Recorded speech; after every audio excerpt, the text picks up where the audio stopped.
So, hello guys, I'm back and I'm back and I'm back. So, ayun, ang tagal na nagme-message sa akin ni Rachel. Sabi niya sa akin, bigyan mo naman ako ng advice. Bigyan mo ako ng advice kasi nag-ghost ako. Paano ba gagawin ko? So, syempre ako, nag-iisip ako. Hindi man ako magaling sa ganyan. Pero natutuwa ako kasi humingi siya ng advice sa akin. So, hindi ba napapansin niyo yung mga stories yung ginagawa ko? Hanapin niyo ako sa TikTok. Super Shay din yung pangalan ko doon. Super Shay sa Japan. Tapos, ang daming nagko-comment dun sa mga videos ko na nabigyan ko daw sila ng advice kung paano pagka nag-ghost sila, ano ba yung pwedeng gawin nila, no? So, ano ba yung ibig sabihin na nag-ghost? Yung nag-ghost, yung mga tao na biglang iniiwan. Alam mo yun, yung sobrang mahal na mahal mo yung tao, sobrang gustong-gusto mo yung tao, sobrang okay na okay kayong dalawa. Yung parang kayo na nga halos. Tapos, bigla ka niyang iiwan sa ere, bigla niyang i-cut lahat ng communication without explanation. Alam mo yan, sobrang nakakalungkot talaga. Yung parang multo, yung hindi mo nalang makita bigla, yung nawawala, diba? Nakakalungkot kasi. Bakit ba kasi nang-go-ghost yung ibang tao? Siguro takot sila sa takot sila sa responsibility, immature, ayan, emotionally unavailable sila, tapos biglang nawalang interest sa'yo, biglang na-turn off. O kaya naman, biglang nawala ng gana sa'yo, may nakita na hindi maganda o hindi kayo match, or may nakita na hindi yan naggustuhan sa'yo, or marami yung pwedeng dahilan kung bakit ka mag-ghost. So, ayun, marami nagtatanong sa akin ito, nag-ghost ka na ba? Ako, so far, yes, isang beses. Hindi na siya yung totaling ghost kasi hindi pa naman ako nag-expect na hindi pa ako nag-expect na kami ganyan, nababalikan niya ako kasi ex ko siya. So, yun lang naman, wala. Pero kung hindi na ako interesadong pag-usapan, ghost, pero hindi ko masasabing ghost ako kasi hindi naman naging kami, diba? At hindi rin naman kami naging talagang hindi. Parang ang hirap din i-explain. Pero, hindi ko masasabi na talagang ginost niya ako. Kasi ako pa nga yung ghost nung una. Wow, diba? So, ayan. Makikita mo kasi kung responsableng tao Pagka gumagawa ng mga ganyang pang-ghost, mga ganyang kagaguhan, medyo alanganin ako sa pagkatao niyan. Medyo hindi ako naniniwala sa pagkatao niya. Kasi, diba, hindi mo naman gagawin mong ghost ng tao kung nag-iisip ka. Parang para sa akin, sobrang immature na bigla ka na lang mawawala. Diba, sabihin mo, harapin mo yung ayoko na sa'yo. O kaya, hindi siguro tayo para sa isa't isa. Ngayon, kapag pag pinilit pa rin niya yung sarili niya, siguro sa oras na yun, pwede mong layuan na lang, 'di ba? Pero yung sasabihin mo na maaalis ka na walang paalam kasi may na-turn off ka lang, di mo lang nagustuhan, o kaya meron kang mga bagay lang na hindi kayo nag-match or hindi kayo hindi na-turn off ka, hindi ka naging masaya, hindi ka naging okay, hindi okay sa yung mga ginawa niya, 'di ba? So mas better kasi para sa akin mas matured mag-isip at mas talagang matalino yung mga taong iniisip yung damdamin ng iba, 'di ba? Syempre pinaasa mo na 'yan 'di ba? Syempre andyan kayo sa punto na mahal ka niya, mahal mo siya, or nagugustuhan ka niya, nagugustuhan mo na siya. Hindi ganun kadali na bigla ka na lang mawawala, tapos bigla na lang sasabihin mo na hindi na kita gusto. Hindi, okay pa nga sana kung sasabihin mo na hindi na kita gusto, 'di ba? Yun nga yung pinag-uusapan natin na sila nga yung mga tipo ng tao na hindi marunong magpaalam, walang pakialam sa feelings ng iba, sarili lang iniisip nila. Ang importante sa kanila, makaalis sila sa ganung sitwasyon, makatakas sila nang hindi sila napapahiya or hindi yung sasabihin na hindi nakakasakit ng feelings ng iba kasi hindi ko masasabi yun eh. Kasi hindi mo naman gagawin mang ghost kung ayaw mo masakit ng damdamin ng iba. Pero may mga tao lang din siguro na natatakot sabihin yung nararamdaman nila, or natatakot na baka mamaya mapahiya sila, magalit ka, or meron kayong mga reaksyon na hindi magandang gawin. Hindi ko alam. So, kasi 'di ba, hindi mo naman gagawin mong ghost ng tao kung nag-iisip ka. Parang para sa akin sobrang immature na bigla ka na lang mawawala. 'Di ba? Sabihin mo, harapin mo yung ayoko na sa iyo.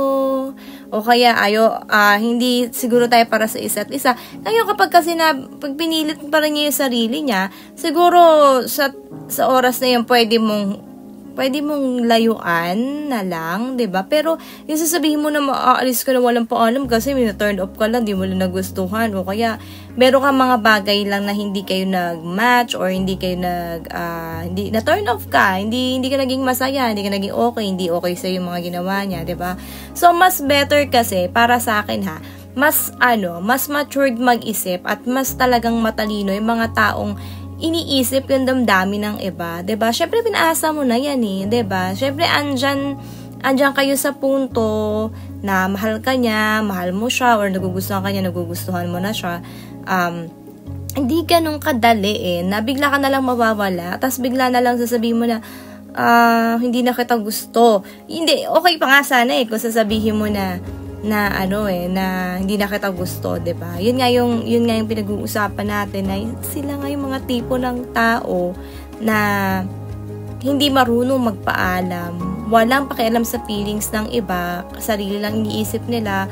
Ang importante sa kanila, makaalis sila sa ganung sitwasyon, makatakas sila nang hindi sila napapahiya, or yung sasabihin na hindi nakakasakit ng feelings ng iba kasi hindi ko masasabi yun eh. Kasi hindi mo naman gagawin mang ghost kung ayaw mo masakit ng damdamin ng iba. Pero may mga tao lang din siguro na natatakot sabihin yung nararamdaman nila, or natatakot na baka mamaya mapahiya sila, magalit ka, or meron kayong mga reaksyon na hindi magandang gawin.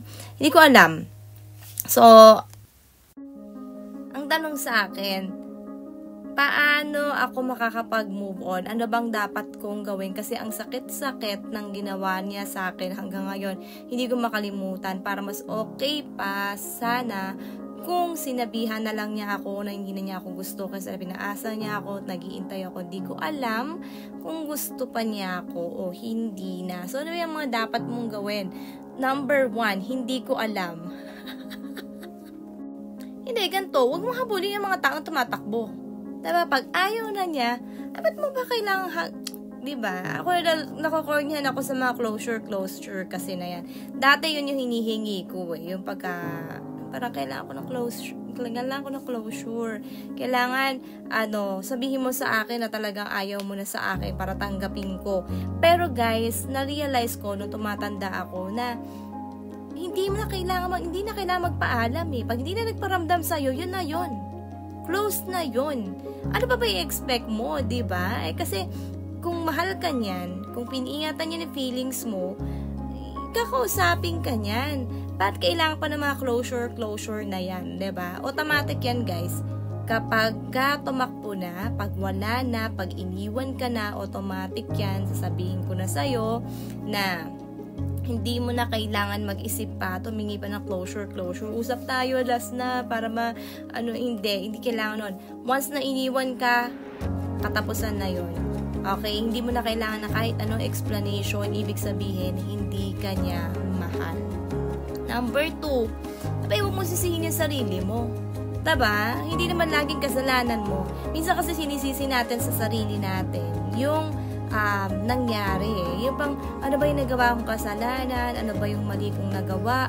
Ano ba yung dapat di ginawa? Mali ba ako? Alin ba yung mali ko doon? Saan parte doon? Diba? Ang dami na nating inisip, pero sa totoo lang, hindi naman tayo may kasalanan eh. Diba? Hindi naman ikaw yung may kasalanan. Kumbaga, ginawa niya sa'yo yan, nangyari sa'yo yan, hindi niya kagustuhan. Okay, kung may pagkukulang ka man, sana pala ginawa ko yung best ko, baka may pagkukulang ko, kahit may pagkukulang ka. Kung mahal ka ng tao, wala naman talagang perfecto eh, 'di ba? Hindi mo pwede sabihin na may pagkukulang ka, lahat ng tao may pagkukulang, hindi lang natin alam kung ano. Alam mo yan, hindi naman tayo pwedeng mag-judge ng binigay ko na sana lahat, di ko na ibigay lahat, or may pagkukulang ako, hindi. Kahit na anong pagkukulang mo, kahit sobrang kupal mo, kung mahal ka niyan, magsistay yan sa'yo.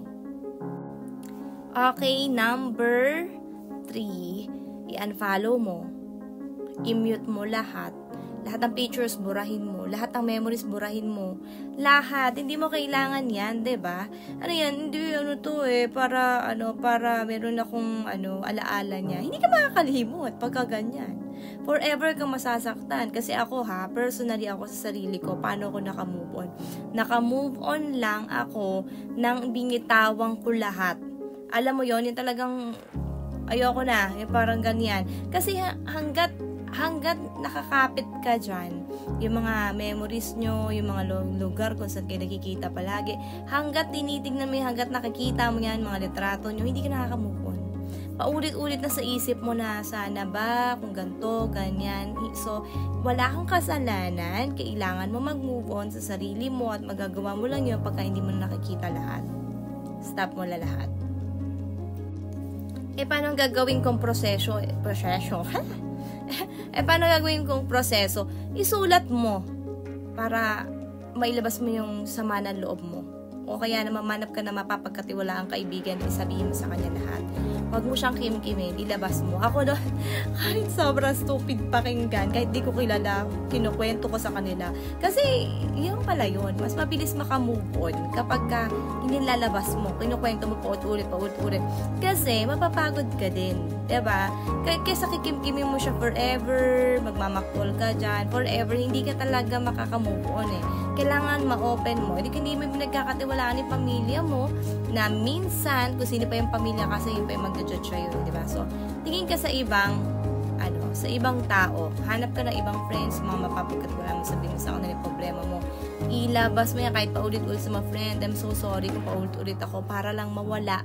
Para lang makapagsimula ako ng bago. Para lang bago na yung nasa loob ng damdamin ko. So, gawin mo yun.